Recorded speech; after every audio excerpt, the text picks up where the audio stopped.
Hey, it's Todd Duncan. Welcome back to our 21-day experience.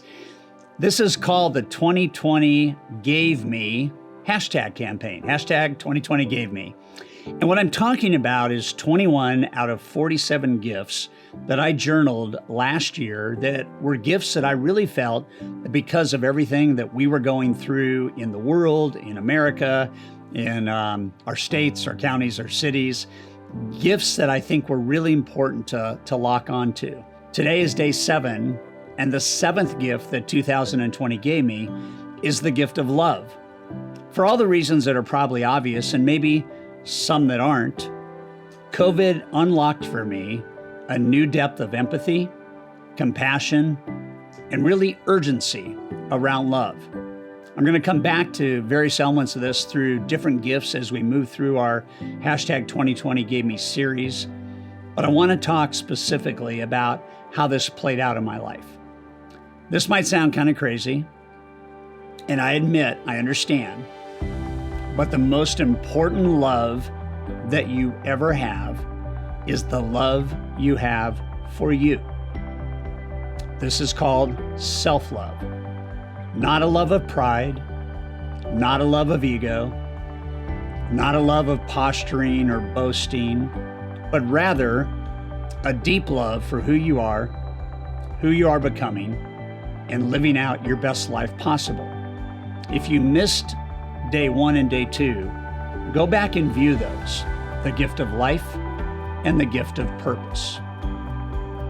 You must love yourself before you love anyone else. And I want to explain this because it's a little difficult to get your head around. But I think in simple terms, if you don't love yourself, you can't fully love others. It's that simple, and it's that hard. One of the smartest moves that you can make and must nurture and develop is loving you. COVID taught me that I need to be selfish with me. Don't interpret that wrongly.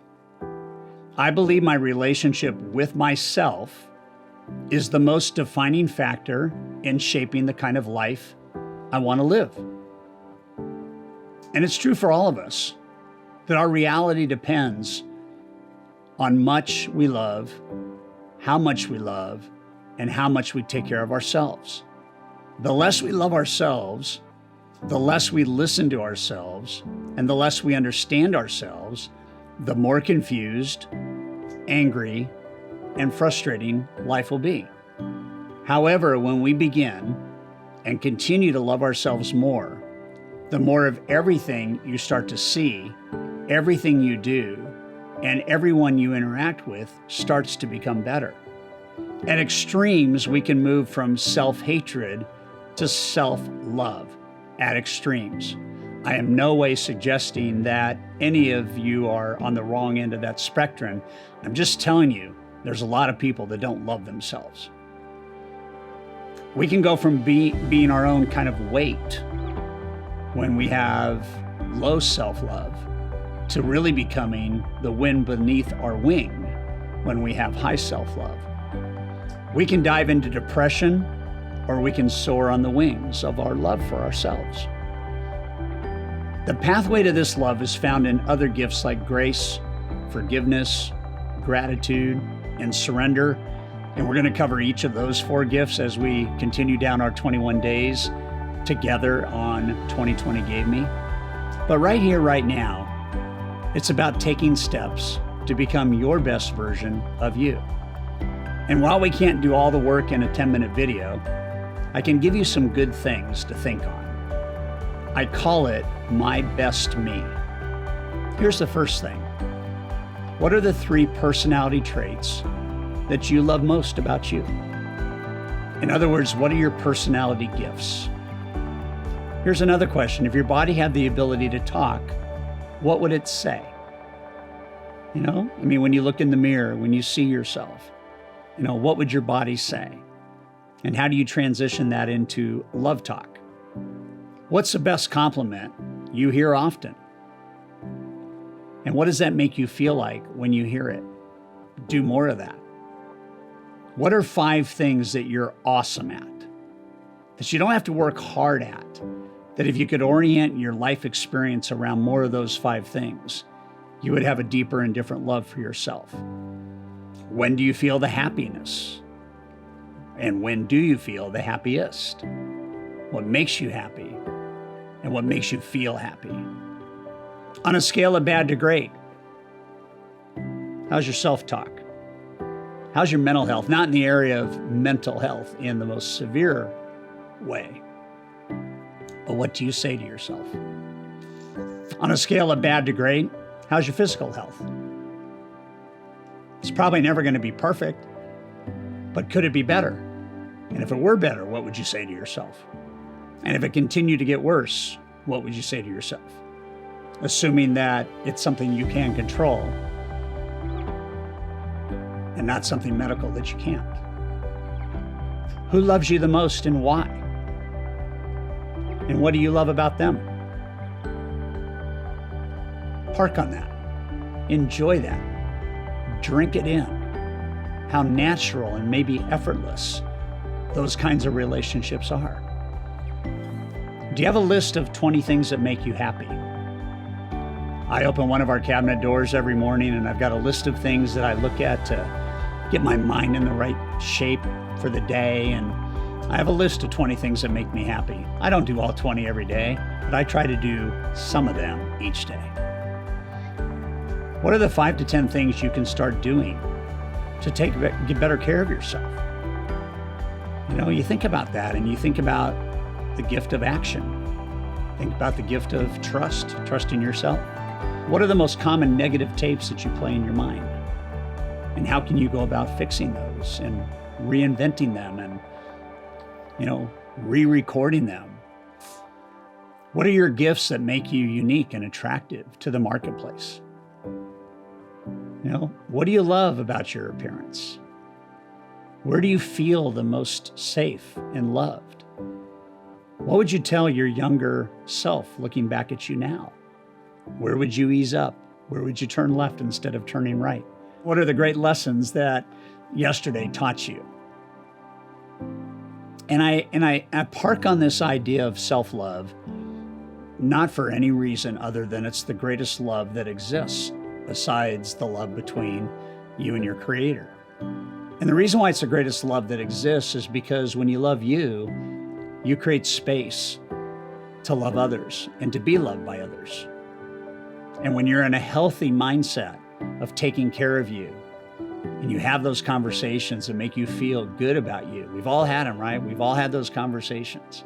And the more and more they get positive, and the more and more they become nurturing, and the more and more they become praise and not criticism, the more and more that they are based on forgiveness and grace and compassion for yourself, not trying to be perfect and giving yourself a little wiggle room, the more solid this love can be.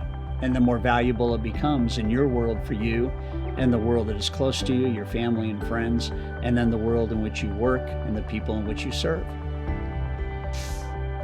There must be work done here for most. But this journaling exercise can move you in the right direction to proclaim more of your greatness. You have it in you. Your love actions every day will bring more and more love to the surface, and your greatness will flourish when you push out the unhealthy self-talk and tapes. I don't know if you've seen it, but there's a Nike commercial that's recent, and it features an overweight kid, probably in his late teens, and he's decided to claim his greatness. The film shows him jogging slowly, being painfully aware that this is his first attempt at this, maybe ever. He slowly runs while shuffling his feet. You can hear them on the ground, barely able to lift them from the dirt road on which he is running. And the narrative goes like this: greatness. It is just something we made up. Somehow we've come to believe that greatness is a gift reserved for a chosen few, for prodigies, for superstars, and the rest of us can only stand by watching. You can forget that. Greatness is not some rare DNA strand. It's not some precious thing. Greatness is no more unique to us than breathing. We're all capable of it, all of us. And with that is this kid taking his first steps to loving himself. We're all capable of it. Greatness comes in when guilt and shame and judgment get pushed out. When you think of people in your life that you love and respect, how do you treat them? You're probably very courteous, grateful, patient, forgiving, to name a few. Do you give yourself the same kind of treatment you give others? Do you take care of you, your mind, your body, your needs? Are you gracious? Are you respectful to yourself?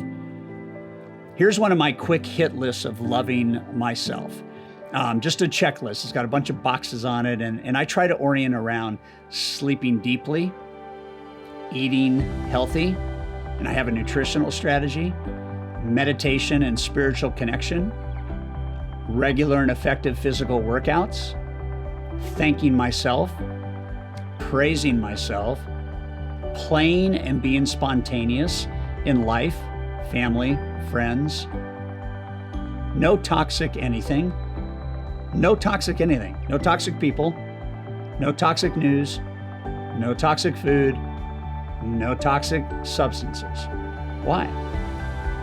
Because I want to love myself, and I find myself plugging into some of these other things that aren't healthy. And I call it my love on you routine. You got to get it going right now, especially during times of stress and uncertainty like COVID. The more you love you, the more you're going to love life. So this section it's not about ego. It's not about pride. It's not about any of that. It's about, for you to have your best, you need to be your best. Okay, the more you celebrate becoming your best you, the more life will orient around you to give you the best of everything else. So here's the question of the day. What can you do in the next 24 hours to turn up taking care of and loving you? One thing in the next 24 hours that you can turn up taking care of and loving you. Do that, and I'll talk to you tomorrow.